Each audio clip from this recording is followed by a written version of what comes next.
How to log in to SolusVM control panel. Mostly in the welcome email from your hosting provider, you receive VPS login details. It includes a URL along with a username and a password.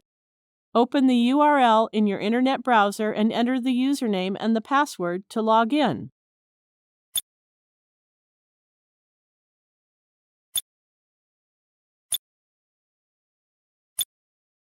That's it. From this interface, you can manage your virtual servers. You can see the status of your server, whether it is online or offline. You can see the bandwidth and memory usage. We will learn more about server management from this interface in other tutorials. Thank you for watching.